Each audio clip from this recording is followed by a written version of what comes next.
ভেড়ার মতো দেখতে এই অদ্ভুত প্রাণীগুলোর নাম হলো গারল।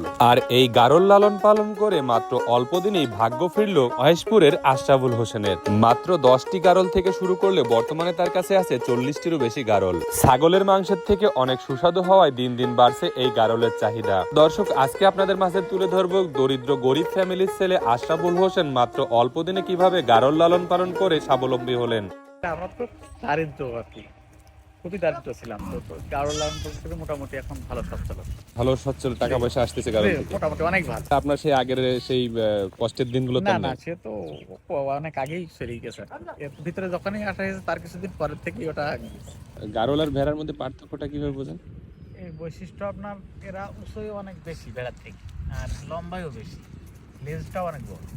তো তেমন কিছু লাগে না। তো এখন তো মাঠ আপনার এই যেসব যে মৌসুম এসেছে, এই মৌসুমে তো সব মৌসুমে মানে আবাদে ভরে যাচ্ছে।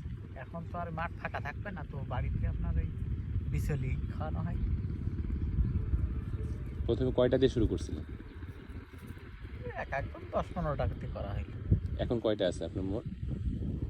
এখন প্রায় 40। এই বছরে কয়টা করে বাচ্চা দেয়? বছরে একটা করেই আপনার হয়, দুইটা হয় খুব কম, তবে বছরে দুইটা। রোগ বালাই কেমন হয় অন্যান্য ছাগলের থেকে? রোগ তেমন খুব একটা হয় না, তবে কৃমির ডোজটা অবশ্যই করা দরকার। ছাগল লালন পালন করার থেকে কি গারল লালন পালন করা লাভজনক না? তা মোটামুটি সেটাই বলা যায় লাভজনক।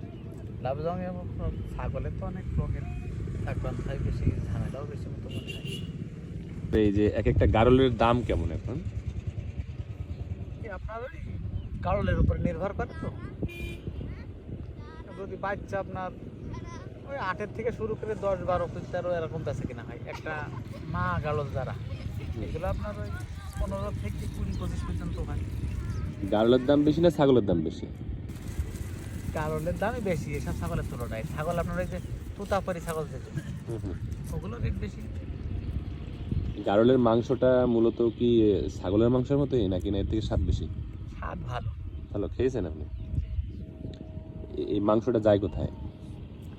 কোথায় যায় এইটা তো বলতে পারবো না, ওরা যারা নিয়ে যায় ঠিক আছে। আর কারা কিনে নিয়ে যায় এগুলো? এই যে আপনার ওই মেহেরপুর অঞ্চলে ওই ব্যাপারটা বেশি আসে। তারপরে এই সাইডের ব্যাপারও আছে, আপনার এই যে যশোরের ব্যাপারই আছে। এই গারলের মাংসের সাথে তো বাংলাদেশের মানুষ অতটা পরিচিত না। না না, তেমন করে। এটা খাওয়ার জন্য মানে আপনাদের এখানে আগ্রহ কেমন মানুষের? মোটামুটি ভালো। ভালো আচ্ছা, এখন যদি নতুন যারা গারল লালন পালন করতে চায় তাদেরকে আপনি কি পরামর্শ দেবেন? ধৈর্য থাকতে হবে প্রথম। পুঁজি বিনিয়োগের পরপরই সেখান থেকে আসার লাইন করলে হবে না, তো কিছুদিন ধৈর্য থাকতে। আজকে আপনার সাপোজ ইনভেস্ট করলো, কালকেই তো টাকা আসবে না, 6 মাস অপেক্ষা করতে হবে।